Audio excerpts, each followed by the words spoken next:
একটা কথাই আছে না, দরজার ঘাস গরুতে খায় না। তো আমার অবস্থাও সেম। আমাদের বাড়ির পাশেই কিন্তু এই আচার মামাটা আচার বেচে। তো এখানে এখন ওনার ছেলে আছে, উনি একটু অসুস্থ। তো একটা আপু ভিডিও করেছে, আমি ভিডিওটা দেখেছি। তো আপনারাও সেই ভিডিওটা দেখুন, তাহলেই বুঝতে পারবেন।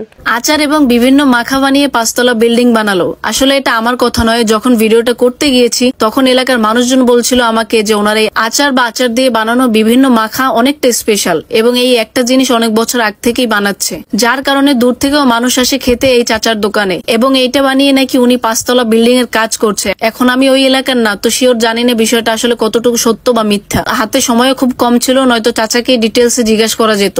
আপনারা বলবেন যে এখানে মানুষের সাথে এখানের মানুষের মিল নেই কেন? তো আমি বলছি সেই চাচাই কিন্তু এখন একটু অনেক অসুস্থ, এর জন্য তার ছেলে আর কি এই ব্যবসাটা ধরেছে। এই যে দেখুন, তো এইটুকুই খালি ভেদাভেদ, আর সবগুলোই কিন্তু আপনারা ভিডিওতে দেখে নিতে পারেন। এটা আমাদের বাড়ির পাশেই বানানো হচ্ছে। আমিও যেহেতু একটু টুকটাক ভিডিও করি, তো আমার আর ওরকম মাথায় আসে না। এই আপুর ভিডিওটা দেখে তারপর আমার মাথায় আসলো।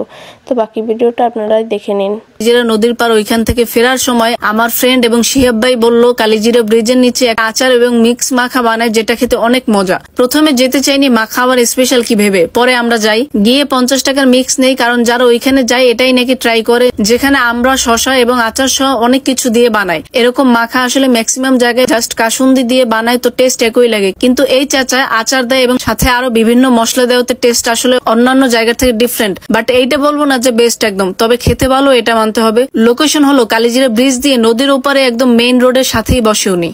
তো ভিডিওটা দেখে আপনাদের কেমন লাগো কমেন্ট করে জানাবেন। তো আপু যদি আমার ভিডিওটা কোনো মতে দেখে বসেন, তো আমাকে প্লিজ একটা কমেন্ট করে যাবেন। আপনারা এই ভিডিওটা দেখিয়ে আমি ওনার কাছে গিয়েছিলাম, ভিডিও বানাতেও গিয়েছিলাম, এবং আচার তো সচরাচর আমরা অবশ্যই খাই এনার কাছ থেকে। তো এখানে ছিল তো ওনার ছেলে, উনি তো ছিল না, উনি অনেক অসুস্থ ছিল। এর জন্য যেহেতু বয়স্ক বুড়ো মানুষ আর কতকাল করে খাবে, আপনি তো সবই জানেন।